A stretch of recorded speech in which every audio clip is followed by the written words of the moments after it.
Aquarian Pools and Spas. If you can dream it, they can build it. More than 50 years in business. Start your dream pool today. Aquarian Pools and Spas. 803-732-3636. I don't see the point of Paul Maneri and South Carolina parting ways yet, but I hope this gives y'all gratitude for something. That I'm serious. I'm dead serious about what I'm going to say. I hope now you understand why Steve Spurrier walked away when he did. When he realized he couldn't do it.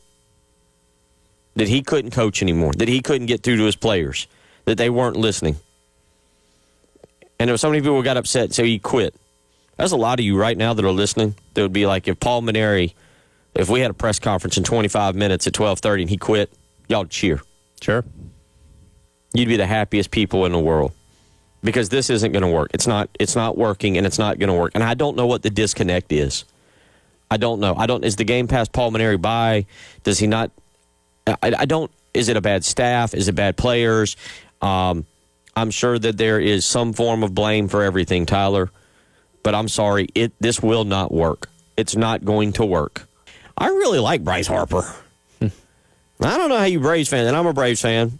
You're a Braves fan. I'm a Braves fan. I have thoughts. I like Bryce Harper, and then as if I didn't like him enough, he rounded third base and he saluted and he pointed to his American patch, and I went, I have a man crush on you, Bryce Harper. You're now my favorite player ever in the history of baseball.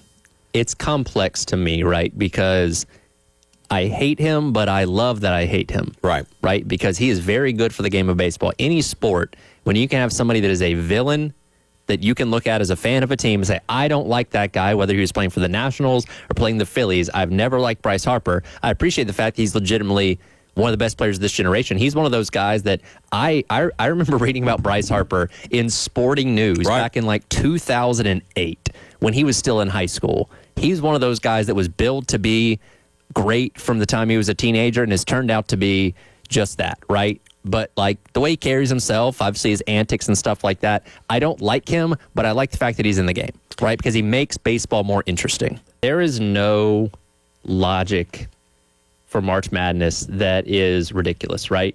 You can look at this however you want. You can go off statistics and analytics. You can go off of gut feel. You can go off of if you think their logo is pretty or not. Right. Whatever your strategy for picking, I'm not going to argue with you because oftentimes the most ridiculous or the most simple ends up being the best. In terms of coaching, what is maybe the biggest one you remember where a coach went somewhere and you were like, that's going to be successful, and it didn't pan out? I was there to experience it. Tom Crean to Georgia. Okay. I was a student when it happened. All right. Tom Crean gave me a Chick-fil-A sandwich at the Tate Student Center when he was making his rounds, introducing himself to the student body.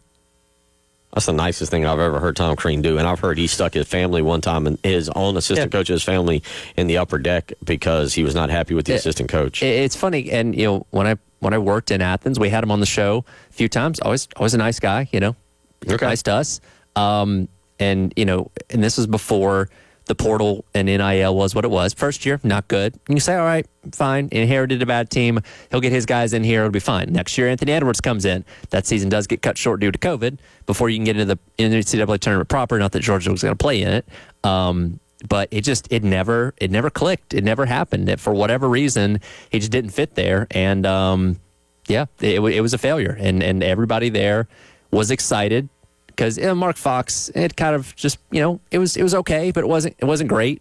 And people were like, all right, we think we can take the next step. Crean was available because he'd taken that year off after getting let go at Indiana, and it jazzed everybody up, and it just never happened.